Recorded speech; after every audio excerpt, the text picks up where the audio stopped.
I'm holding up a hand puppet, and the hand puppet is you, if you will. You are a hand puppet.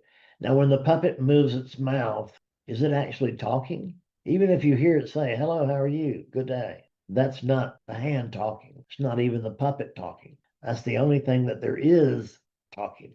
That's oneness talking. How about the hearing part? What is it that's hearing the talking? Well, there's only one thing that could possibly hear the talking, and it's oneness. So oneness talks, oneness listens. Does it really walk? Does it really talk? Does it really listen? Well, there's awareness, but it's not listening to anything but itself. I don't imagine that that's actually makes noise. It can, but it wouldn't normally. So there's a sense of a living unit here. There's a sense of a living Fred. Who's having that sense of Fred? It can't be Fred that's having the sense of Fred because there's only a sense of Fred. So what is it that has a sense of Fred? Oneness.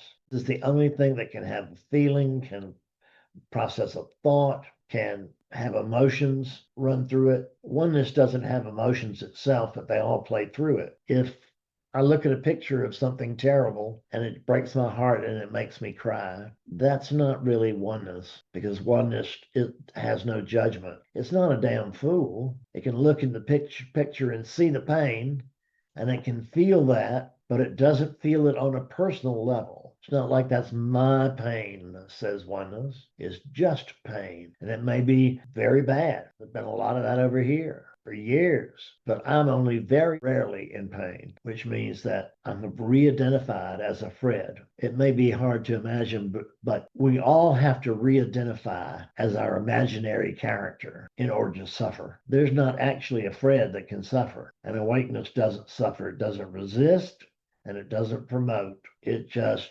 envisions.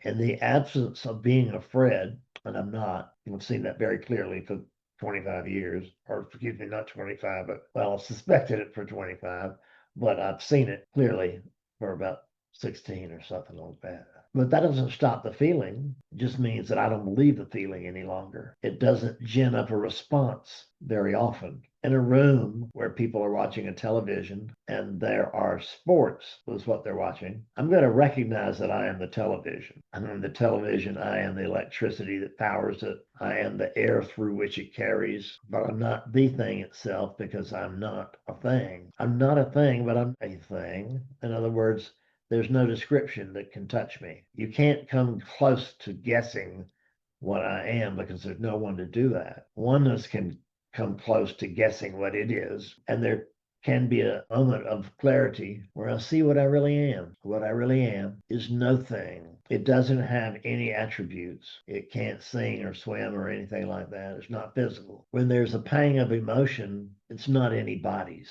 It's just a pang of emotion going through this body. And if I think I am this body, I'm prone to getting upset about these things that pass through the body. But once it's realized that I'm not looking as the body, and I'm not using the body as my binoculars, I'm not actually looking through the body, I may take time to notice that what I am is, can we say, inside the body? I can't find inside the body. Can you right now, with your eyes closed, with the body disappeared, can you find inside and outside? I don't think so. What you find is this, and we have no idea what this is. We have no idea. There's no such thing as why this is. There's no such thing as where this is. We don't even know that this is. What we do know is there's an experience, and the experience that we call here and present is not personal. It's been translated improperly so that it feels like an individual, but there's no such thing as an individual. There's no such thing as individuality. There seems like it. We can feel it. We can make up something and feel it. We can make up attributes.